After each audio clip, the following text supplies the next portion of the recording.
আমার স্বামী মারা যাওয়ার পর আমার দেবর ননাস আমার সংসার চালানোর জন্য কিছু টাকা দেয়,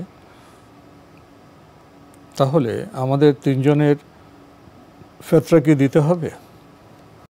আপনি প্রশ্ন করেছেন যে আমার স্বামীর মৃত্যুর পর সংসার চালানোর জন্য আমার দেবর এবং অন্যরা কিছু টাকা দিয়েছেন। সেই টাকা যদি আপনার যে প্রয়োজন আছে সেই প্রয়োজনের অতিরিক্ত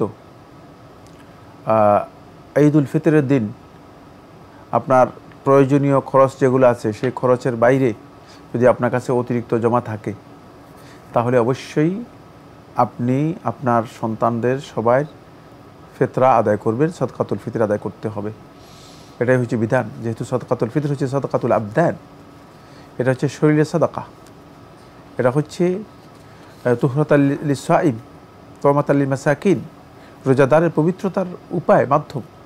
সুতরাং সদকাতুল ফিতর আদায় করাটাই হচ্ছে এখানে আপনার উপর ওয়াজিব, যেহেতু আপনার কাছে অতিরিক্ত রয়েছে। কিন্তু যদি আপনার কাছে টাকা না থাকে আপনি আদায় করতে হবে না, আদায় করতে হবে। তো ঈদের দিন ওনার সংসার পরিচালনার জন্য যে অর্থ দরকার সেটা অতিরিক্ত থাকলে দেবেন, না থাকলে দেবেন না, থাকলে দেবেন না।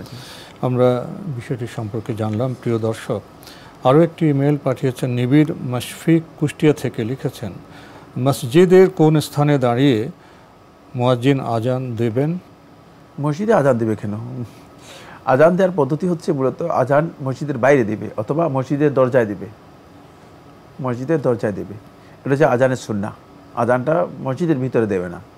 কিন্তু বর্তমান সময়ে এটা জানতে হবে আমাদের, বর্তমান সময়ে একটু পরিস্থিতি প্রেক্ষাপট চেঞ্জ হয়েছে। প্রযুক্তির কারণে মসজিদে মাইক ব্যবহার করা হয়ে থাকে, আর মাইকের ব্যবস্থাপনাটা মসজিদের ভিতরে। মসজিদের বাইরে যদি মাইকের ব্যবস্থাপনা থাকে তাহলে মাইক চুরি হয়ে যাবে। ফলে মাইকের কারণে আর মসজিদের মাইক চুরি হয়ে যাওয়ার আশঙ্কার কারণে মসজিদের ভেতরেই মাইকটাকে হেফাজত করা হয়, নির্দিষ্ট জায়গায় রাখা হয়। ফলে এই কারণেই আজানটা মসজিদের সেখানে দেওয়া হয়ে থাকে। এটা শুধুমাত্র ব্যবস্থাপনার কারণে, এটা বাধ্যতামূলক বিষয় নয় এবং এটা আজানের জন্য সুন্নাহ তরিকাও নয়।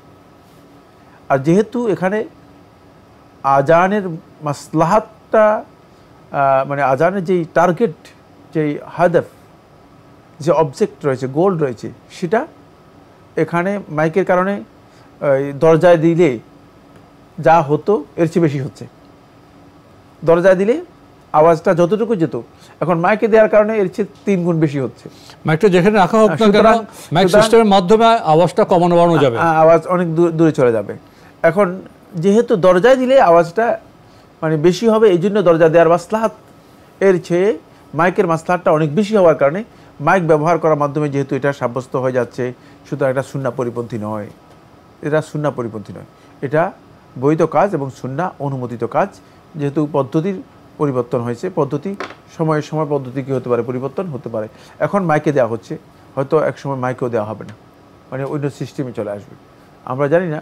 মানে সেটা সিস্টেম হয়তো চেঞ্জ হতে পারে, কারণ আজানের লক্ষ্য তো মানুষকে শোনানো, জানানো, পৌঁছানো। জি, আজানটা পৌঁছানো, জি, যে সালাতের ওয়াক্ত হয়ে গেছে এবং সালাতের ওয়াক্তে আজানটা মানুষের কাছে পৌঁছে দেওয়া।